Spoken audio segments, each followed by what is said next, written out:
世界上最牛的钉子户，张口就要1个亿，您敢想象吗？买卖房子是人一辈子中最重要的决定之一，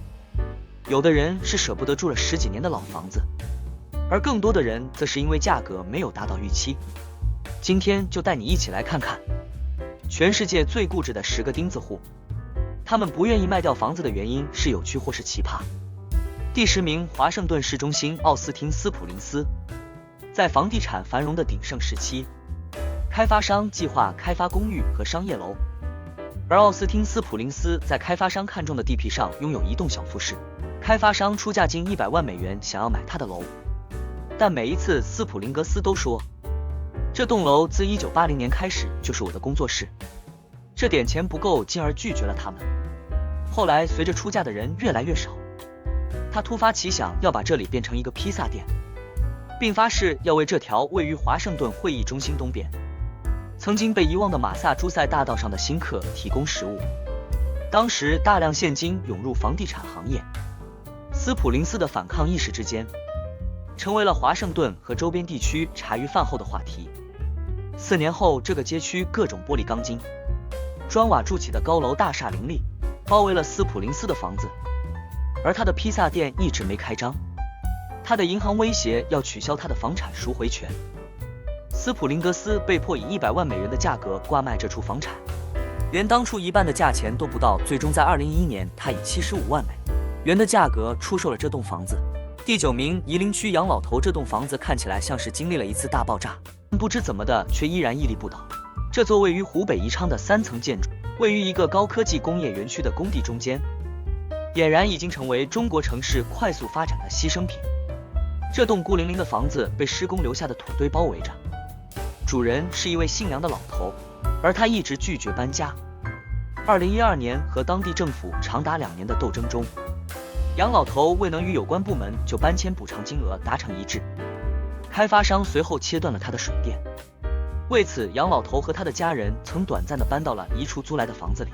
后来儿媳妇生了孩子，由于经济原因，他们又搬了回来。至此，他们不得不从1公里多外的河里取水，并且使用蜡烛和台灯照明。第8名，被切成2半的中国高速公路。中国一条新建的高速公路被砍成2半，原因是因为业主拒绝将房子卖给开发商。这位身份不明的业主住在浙江省宁波市大湾新区金源大道南路上。现在在这位钉子户决定搬离之前，高速公路行驶的车辆不得不减速绕行。第7名，西雅图巴拉德购物中心梅斯菲尔德。这个巨大的购物中心的中央有一个奇怪的凹陷，在那里有一栋充满故事色彩的小房子，有人说这是动画《飞屋环游记》的灵感来源。84岁的梅斯菲尔德看着巴拉德，这个原本安静的社区变得越来越现代化，老房子被精品店取代，小餐馆被公寓取代。当时开发商计划铲平他目前居住的房子以及周围设施，然后建一个购物中心，但老人拒绝出售他的房子，哪怕开发商开价100万美元，开发商们拿他没办法，只能围着他的房子开始建造商场。就在这个购物中心开始修建的时候，老太太却和开发商请来的工头巴黎、马丁成了忘年交。巴黎在和老太太的相处中，慢慢理解了这栋老宅对他的意义。巴黎开始照顾这位老太太，为她取药买杂货。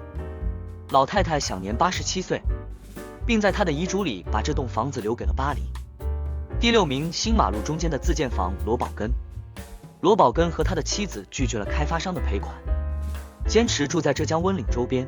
都已经被拆掉的房子里，因为他们认为政府提供的安置补偿不够。现在这座5层楼是周边唯一屹立不动的建筑，看起来很奇怪。开发商绕开罗宝根的房屋，汽车在他周围行驶，而这对夫妇仍然住在里面。据当地媒体报道，为了确保这对夫妇的安全，这栋楼周边的空间被完好无损地保留了下来，但他们的所有邻居都已经搬走了。第5名，山东奇葩夫妻。2012年，山东的一对60岁的夫妇生活的房子阻碍了当地一房地产开发商的计划。这对夫妇立场很坚定，也拒绝拆迁。开发商直接绕过他们的房子大兴土木，他们周围土地被挖开，一座座新的商品房拔地而起。这对顽固的夫妻还经常受到当地的黑帮威胁，并且需要与试图非法拆除他们家的人斗智斗勇。而且事实上，这栋楼的水电等生活设施自2009年以来就被开发商切断了，周边一座座新的楼房也都已经开始施工。第4名，一栋被立交360度的围绕的房子。如果你不能建在它上面，那就围着它建。城市规划者似乎把这个建议当真了。故事的开始是有3个中国家庭拒绝给推土机让路，于是高速公路的设计师把心一横，围着他们的房子建了一座4车道的立交。广州的拆迁队原计划拆除这些房屋，这就可以打通城市公布网与最近开放的珠江隧道。但由于业主拒绝出售，他们不得不进行施工调整。一些网民开玩笑说，有关部门给这些钉子户打造了360度的全方位街景。第3名，价值300万美元的角落。几十年来，这个角落要么被藏在广告牌后面，要么被包裹在一个巨大的购物袋里，许多购物者甚至都没有注意到它。但从旧照片中我们可以看到，这栋世界上最具标志性的百货商店刚建成的时候，一座5层楼的建筑在这上面特别扎眼。尽管梅西百货在这上面设了记广告投放空间，但这座5层楼的建筑并不归梅西百货所有，它是纽约房地产史上最牛的钉子户之一。这一切要从1900年左右开始说起。当时位于纽约34街的梅西百货开始在哈罗德广场买地，计划把这里打造成大型的综合商业体。梅西百货曾签署过一份口头协议，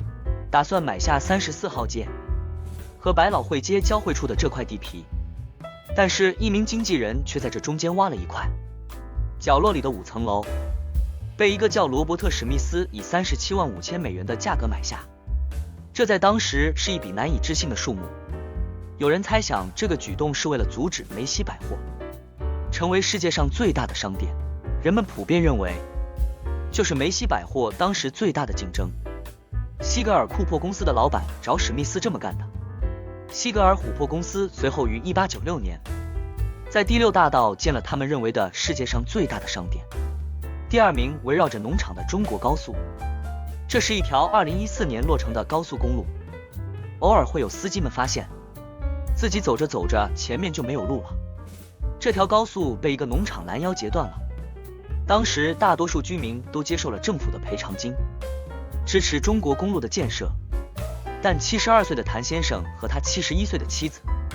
因为不满政府的赔偿金，拒绝离开这里，多次协商无结果之后，政府最后只能重新规划路线，绕开了他们家。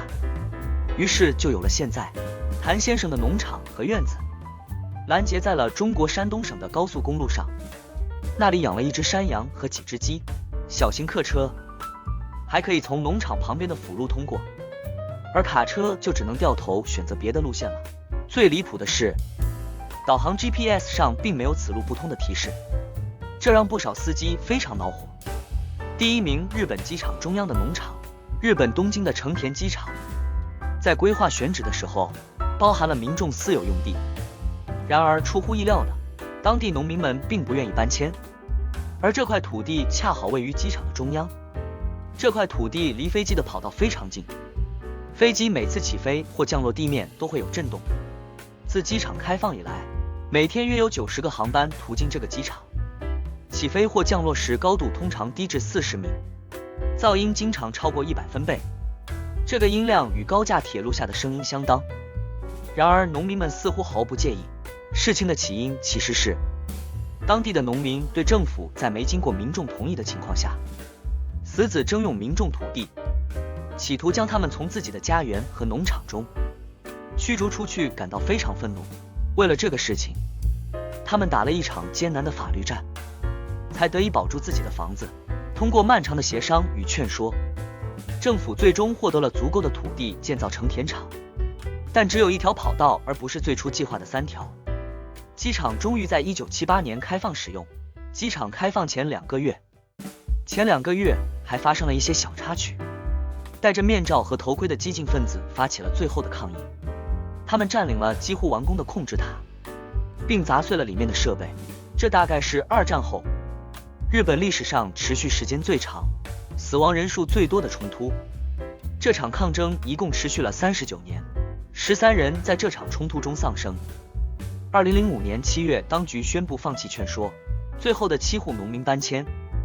并调整了机场规划。至此，这场冲突终于落下了帷幕。看完这10名最牛钉子户，不知道您最喜欢的是哪一位呢？假如您家的房子面临拆迁，您会选择怎么办？欢迎在下面的评论区中告诉我们。如果你喜欢本期视频，记得要点赞、订阅、留言。谢谢收看，我们下期见。